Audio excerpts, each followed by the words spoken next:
दोस्तों आज की कहानी है बहू सूर्योदय से पहले घर की साफ सफाई करा करो। दोस्तों कहानी शुरू करने से पहले अगर आपने हमारे चैनल को सब्सक्राइब नहीं किया है तो सब्सक्राइब कर लीजिए ताकि आपके पास पहुंचे हर नया वीडियो। ये देखो शर्मा जी को क्या कर रहे हैं, अपने घर के लॉन की सफाई ही तो कर रहे हैं। इसमें कौन सी अजीब बात हो गई, ये तो वे कई बार करते हैं। अरे सोच समझ कर करे, अक्ल नहीं है क्या?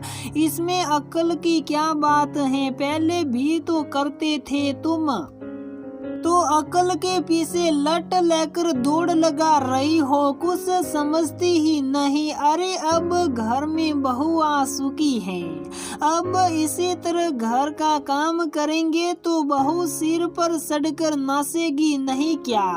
आप भी क्या फालतू की बात कर रहे हो? फालतू की बात नहीं कर रहा हो, पर समझाए कौन इन लोगों को? तो बहू रखना आता नहीं। तो ये थे शर्मा जी के पड़ोस में रहने वाले पाठक जी, जो अपनी पत्नी अंजू को समझा रहे थे और ये इनका रोज का काम है। जब से शर्मा जी के घर में बहू आई है, कोई ना कोई बात को लेकर के उनका दिमाग खराब हो ही जाता है। पाठक जी के घर में उनकी पत्नी अंजू जी और एक बेटा अनिल है, जिसकी अभी अभी नौकरी लगी है और उसके विवाह के लिए पाठक जी को एक अच्छी लड़की की तलाश है और जल्द ही उनकी है तलाश ज्योति पर आकर खत्म हुई।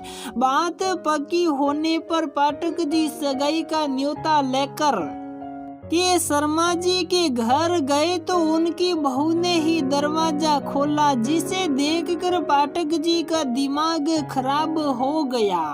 कारण सिर्फ इतना सा कि बहू ने सूट पहन रखा था और सिर पर पल्ला भी नहीं ले रखा था। वहां से तो जैसे तैसे न्योता देकर घर आए और घर आकर फिर शुरू हो गए। इन लोगों को तो बहू रखना ही नहीं आता, किस तरीके से कि बहू घूम रही थी, कोई शर्म लिहाज भी नहीं कि आस पड़ोस से कोई बड़ा बुजुर्ग घर पर आया है। अब क्या हुआ? अंजू जी ने पूछा। क्या बताऊं, न तो बहू ने साड़ी पहनी थी और न ही सिर पर पल्ला था। एक तो संस्कार नहीं, ऊपर से सास ससुर भी ऐसे ही। अरे फिर शुरू हो गए शर्मा जी के घर की पुराण लेकर के। बहुत काम है, छोड़ो इन सब को, ये कहकर अंजू जी अपने काम में लग गई और साथ ही साथ ये सोचने लगी कि जब खुद की बहू आएगी तब क्या होगा।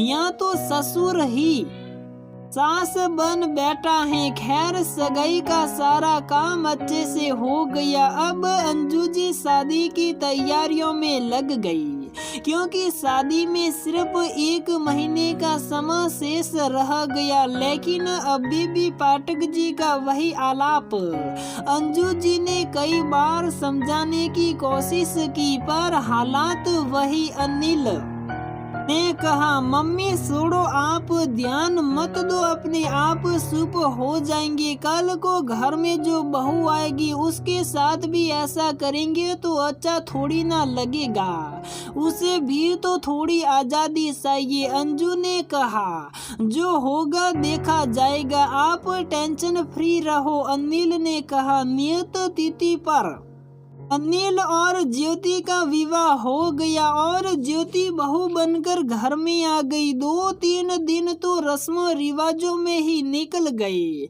लेकिन ये क्या, अंजू जी तो कुछ कहती नहीं और पाठक जी नए नए नियम जरूर लेकर आते।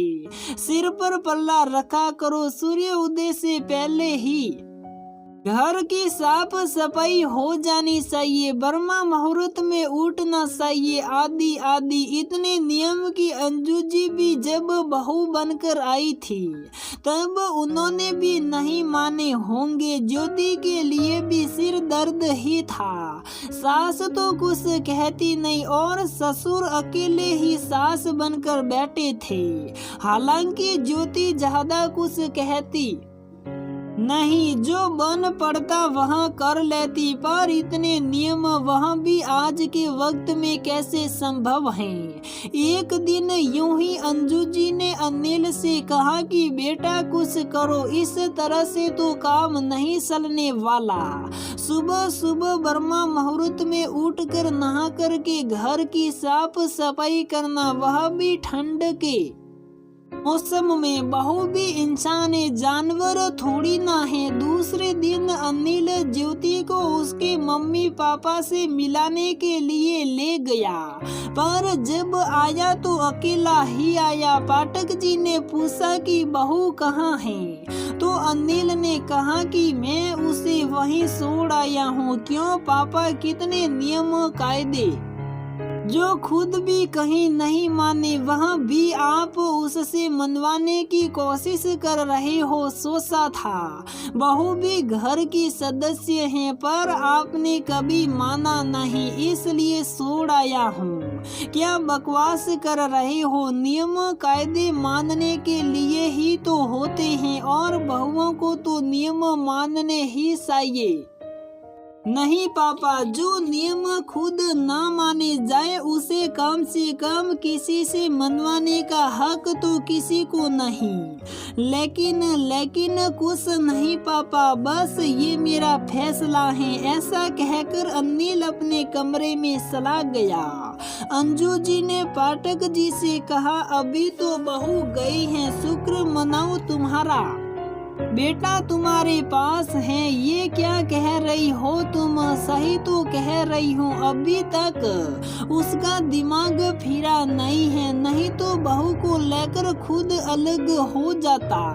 तुम भी मुझे समझने की कोशिश नहीं कर रही हो, मैं सब समझ रही हूँ, पर हम बहू लाए थे, कोई जानवर नहीं जो रिंग मास्टर बन कर उसके सिर पर बैठ रही हो। वह भी इंसान है, शायद तुम सही कह रही हो। फिर अब क्या करना है? करना क्या है? खुद में ही बदलाव करना पड़ेगा। हाँ तो एक काम करो, बदलाव बाद में करना। बहू कब से बाहर खड़ी है, उसको अंदर बुला लो। अच्छा तो तुम दोनों हाँ बेटे मिलकर मेरे साथ नाटक कर रहे थे। सॉरी पापा, करना पड़ा, आखिर परिवार है, समझाना भी जरूरी है, कहकर अनिल हंसने लगा। पाठक जी ने बाहर से अपनी बहू को बुला लिया और उसके बाद भी नियम कायदे रहे थे, लेकिन सख्त नहीं थे, खुलकर जीने की आजादी थी। तो दोस्तों हमारी ये कहानी यहीं पर समाप्त होती है। अगर आपको हमारी ये कहानी पसंद आती है तो प्लीज वीडियो को लाइक करें, शेयर करें और हमारे चैनल को सब्सक्राइब जरूर करें।